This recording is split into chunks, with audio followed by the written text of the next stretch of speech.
Have you ever felt like you're giving your all in a relationship, only to realize you're merely a background character in someone else's story? This painful truth is one many of us face, yet we often dismiss it, convincing ourselves it's just the way things are. But here's the reality: it shouldn't be this way. You are not a convenience, a stepping stone, or a temporary fix for someone's needs. Today, we will delve into the subtle, often overlooked signs that you're being used in a relationship. This isn't just about major betrayals, it's about those small moments and patterns that gradually erode your self-worth. By the end of this video, you'll not only recognize these red flags, but also possess the tools to steer your life back to a place where your value is acknowledged and cherished. Because you deserve relationships that are genuine, reciprocal, and respectful. Let's uncover these hidden truths together and take the first step toward transforming how we view ourselves and our relationships. Stay with me, because what you're about to learn could be the turning point in how you navigate your connections with others. Before we begin, I urge you to hit the like button, share this with someone who needs to hear it, and subscribe for more eye-opening content. Remember, watching the entire video without skipping is crucial to gaining the full picture and making meaningful changes in your relationships. First signal: one-sided effort examined. One-sided effort in relationships is a phenomenon many of us have experienced, where we find ourselves constantly being the giver, the supporter, the one always reaching out. This imbalance, where one person consistently makes more effort than the other, can leave you feeling unappreciated and emotionally drained. It's like rowing a boat alone while the other person is merely along for the ride. This situation brings to mind a powerful quote from the Stoic philosopher Seneca: "We are more often frightened than hurt, and we suffer more from imagination than from reality." Sometimes we ignore this imbalance out of fear of losing the relationship, even when it harms us more than it helps. One-sided effort is a clear indicator of an unbalanced relationship. Marcus Aurelius, the Roman emperor and Stoic philosopher, once remarked, "Never value anything as profitable to your character that forces you to break your promise, to lose your self-respect, to hate, suspect, curse, act the hypocrite, or desire things that require walls and curtains." This is particularly relevant when considering the dynamics of a one-sided relationship. If you find yourself compromising your values, dignity, and peace of mind to maintain a relationship, it's worth questioning its true value in your life. In such relationships, you're the one making all the plans, initiating communication, and often excusing the other person's lack of effort.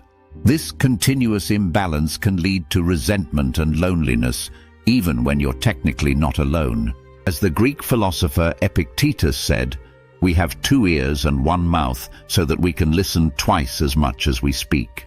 In a one-sided relationship, you might find yourself doing all the talking with little active listening or engagement from the other party. From a psychological perspective, this imbalance is recognized as a potential source of emotional distress. Remember, a healthy relationship involves mutual effort and reciprocation. When this balance is missing, the relationship can feel more like a burden than a source of joy and support. Recognize your worth and do not settle for a relationship that leaves you feeling undervalued and unappreciated. As you navigate these waters, prioritize your well-being and self-respect. Addressing one-sided effort is a crucial step toward healthier, more fulfilling relationships. Second signal: selective availability highlighted. Selective availability in relationships is a telling sign where the dynamics are skewed heavily in favor of one party. It's a situation many of us have faced. A friend or loved one who is always ready to receive support but seldom available to give it. This kind of relationship echoes the words of Seneca: "Wherever there is a human being, there is an opportunity for kindness." However, in the case of selective availability, this opportunity seems to be a one-way street. This behavior reflects a relationship where convenience outweighs genuine care and reciprocity. When someone is only present in your life when it suits them or when they stand to benefit, it points to a lack of genuine commitment and concern. Marcus Aurelius once stated, "It's not what happens to you, but how you react to it that matters." This perspective is particularly useful here. It suggests that your response to selective availability is crucial. Recognize your value and do not allow yourself to be treated as an option rather than a priority. Selective availability isn't just about physical presence. It's also about emotional availability. When you're always the one offering a listening ear or a shoulder to cry on, but find the same support missing when you need it, it's a clear indicator of imbalance. This lack of reciprocity can lead to feelings of loneliness and frustration. Epictetus's words resonate here. "We have 2 ears and 1 mouth, so that we can listen twice as much as we speak." In a balanced relationship, this applies to both parties, but in selectively available relationships, you might find yourself perpetually on the listening end. From a psychological perspective, reciprocal social support is fundamental to healthy relationships. The concept of reciprocity is deeply ingrained in human social interactions and is essential for the development of trust and emotional safety. When this reciprocity is absent, it can lead to emotional strain and decreased self-esteem. It's important to recognize when you're in such a dynamic and take steps to address it. This might involve open communication about your needs and feelings, setting boundaries, or re-evaluating the relationship altogether. As Marcus Aurelius said, "The best revenge is to be unlike him who performed the injustice." Instead of responding with bitterness or becoming similarly unavailable, strive to uphold your values and seek relationships that are balanced and fulfilling. Third signal: absence of genuine interest. The absence of genuine interest in a relationship is a profound issue, striking at the heart of what it means to truly connect with another person. In a genuine friendship or relationship, there's an essential two-way exchange, a mutual interest in each other's lives, emotions, and experiences. This is in stark contrast to a relationship where one party shows little to no interest in the other's life, a situation Aristotle might have seen as a failure to achieve the friendship of the good, where mutual appreciation and virtue are key. This lack of genuine interest often indicates that the relationship is more transactional than authentic. Seneca might have commented on this imbalance by highlighting the importance of mutual benefit in any interaction. He believed relationships should not be based solely on what one can gain from the other, but on mutual respect and benefit. When someone shows no interest in your personal well-being, aspirations, or struggles, it indicates a lack of empathy and a disregard for the fundamental aspects of a meaningful relationship. Plato, with his deep insights into human nature, might have seen this as a failure to recognize the form of friendship, the ideal, perfect version of it. In his view, real relationships should reflect a deeper understanding and connection between individuals. When this depth is missing, the relationship becomes a shadow of what it could truly be. Moreover, the lack of genuine interest in someone's life can lead to feelings of isolation and insignificance. It contradicts the basic human need for connection and understanding, something Carl Jung emphasized in his theories. Jung believed that meaningful connections with others were essential for individual development and self-realization. In Stoic philosophy, Epictetus stressed the importance of focusing on what is within our control and letting go of what isn't. In the context of relationships, this means recognizing when a relationship lacks genuine interest and understanding that we cannot force someone to show this interest. Instead, we should focus on cultivating relationships that are enriching and mutually supportive. Socrates, known for his method of deep questioning, might have encouraged us to continually question the nature of our relationships. Are they based on mutual respect and interest, or are they one-sided? This constant inquiry can help us navigate toward healthier and more balanced relationships. Fourth signal: emotional manipulation unveiled. Emotional manipulation is a critical concern in any relationship. It occurs when one person uses guilt, emotional pressure, or subtle coercion to influence the other's actions. This form of manipulation is particularly insidious because it exploits the victim's compassion and empathy, often making them question their own feelings and motivations. Stoic philosophy, particularly the teachings of Epictetus, offers a lens through which to view this behavior. Epictetus taught that external events are beyond our control, but we can control our responses to them. In the context of emotional manipulation, this means recognizing the manipulative behavior for what it is and choosing not to let it dictate your actions or self-worth. Marcus Aurelius focused on the importance of acting in accordance with one's own nature and reason. When faced with emotional manipulation, it's essential to stay true to oneself rather than being swayed by someone else's attempt to exploit your emotions. Aurelius might have advised maintaining integrity and not allowing others to disturb your inner peace. Seneca spoke often of the tranquility of the mind. He might have seen emotional manipulation as a direct threat to this tranquility, a force that disrupts our inner harmony and clarity. Recognizing and resisting emotional manipulation is key to maintaining mental and emotional equilibrium. From a psychological perspective, emotional manipulation can have significant negative effects on an individual's mental health, leading to anxiety, low self-esteem, and even depression. Carl Jung believed in the importance of individuation, the process of understanding and integrating one's own psyche. In a situation of emotional manipulation, this means recognizing the manipulation and reaffirming your own thoughts, feelings, and values. Aristotle's concept of phronesis, or practical wisdom, is also relevant here. It involves understanding what constitutes a good or desirable state and deliberating about how to achieve it.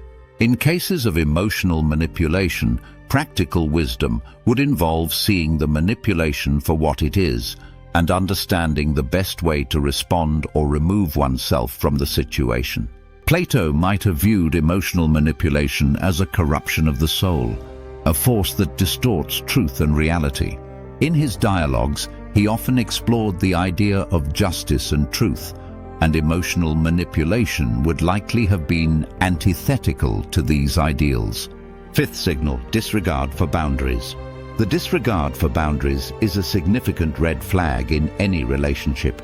This occurs when one party consistently oversteps or ignores the limits set by the other, manifesting in behaviors such as constantly changing plans, expecting you to always be available, or dismissing your needs and preferences. This lack of respect for personal boundaries is not only disrespectful, but also detrimental to the foundation of any healthy relationship. Marcus Aurelius emphasized the importance of respecting oneself and others, believing in the dignity of each individual and the need to honor that dignity in our interactions. Allowing someone to repeatedly disregard your boundaries is inconsistent with maintaining self-respect and personal integrity. Seneca spoke about the balance between self-preservation and the duties we owe to others. He would likely view the disrespect of boundaries as a violation of this balance. In a healthy relationship, there should be mutual respect for each other's time, space, and individuality. When these are continuously disregarded, the relationship becomes one-sided and harmful. Epictetus would advise individuals in such situations to remember that their reactions and boundaries are within their control. While we cannot control the actions of others, we can control how we respond and uphold our own limits. From a psychological perspective, Carl Jung's concept of individuation involves understanding and integrating various aspects of oneself. Respecting and asserting one's boundaries is a crucial part of this process. When boundaries are continuously ignored, it can hinder personal growth and lead to frustration and a loss of identity. Aristotle's notion of the golden mean, the desirable middle ground between two extremes, can also be applied to the concept of boundaries.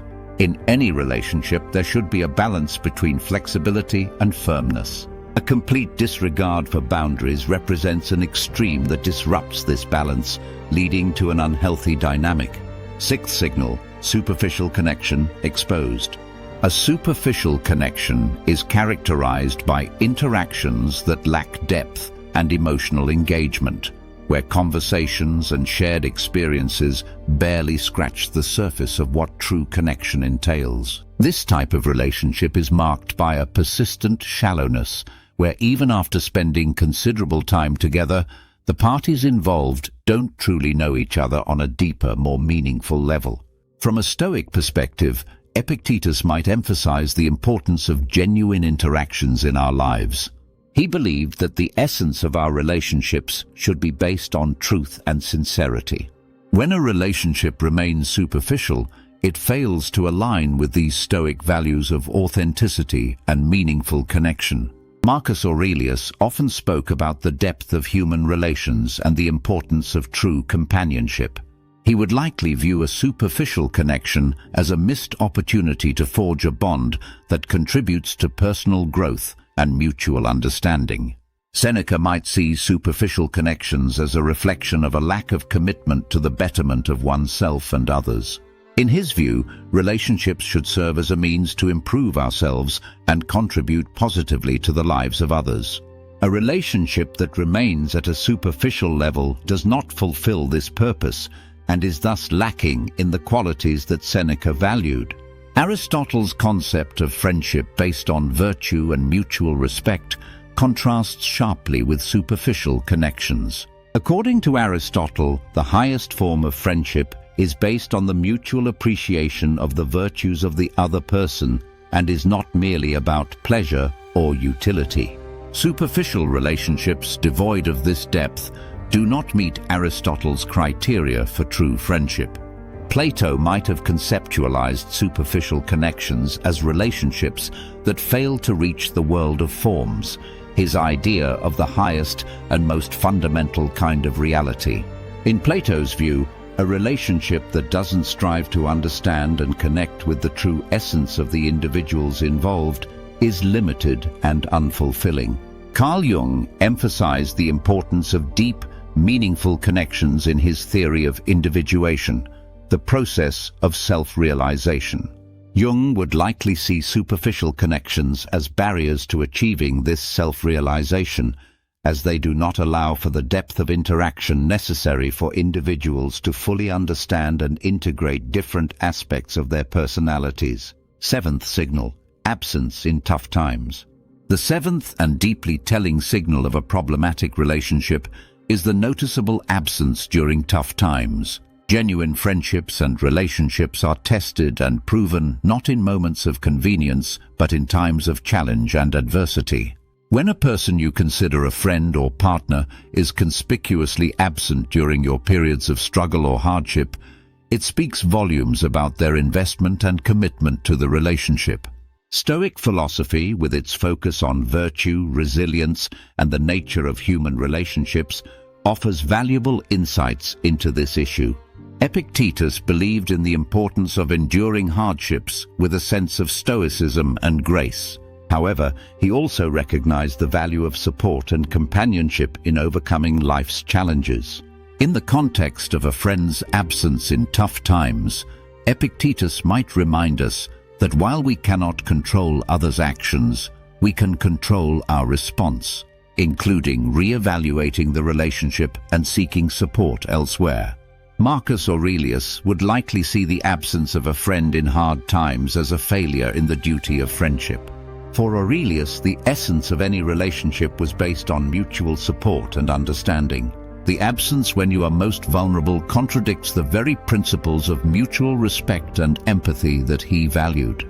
Seneca wrote extensively about the trials of life and the role of friends in easing our burdens. He might view a friend's absence in tough times as a lack of true friendship, which he believed should be based on a foundation of mutual support and understanding. For Seneca, enduring hardship is a part of life, but enduring it alone, when you have sought the support of friends, indicates a relationship lacking in genuine care and solidarity. From a Western philosophical perspective, Aristotle's concept of friendship involves mutual goodwill and shared values.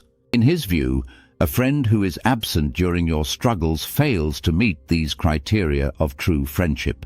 Aristotle believed that such friendships, based on utility or pleasure, are less enduring and lack the depth and commitment of virtuous friendships. Plato might see this absence as indicative of a relationship that lacks the ideal form of friendship, one that is based on a deeper understanding and connection between souls. For Plato, true friends are those who remain present and supportive, especially during life's challenges. Carl Jung, in his exploration of the human psyche, emphasized the importance of deep, meaningful connections in achieving personal growth and self-actualization. The absence of a friend during difficult times can be detrimental to this process, depriving individuals of the emotional support and understanding necessary for overcoming personal struggles. Remember this: the value of your relationships is not measured by the ease of time shared, but by the presence and support felt during life's most challenging moments. You deserve connections that are as deep and genuine as your own commitment and empathy. If today's insights resonated with you, don't let the journey stop here. On the screen, you'll find a playlist that dives even deeper into understanding and nurturing healthy relationships. Click on it. Continue this path of self-discovery and embrace the relationships that honor your true worth. Remember, in the grand tapestry of life, every thread of genuine connection we weave adds strength, warmth, and color to our existence. Stay true to yourself and keep seeking those connections that make life truly meaningful.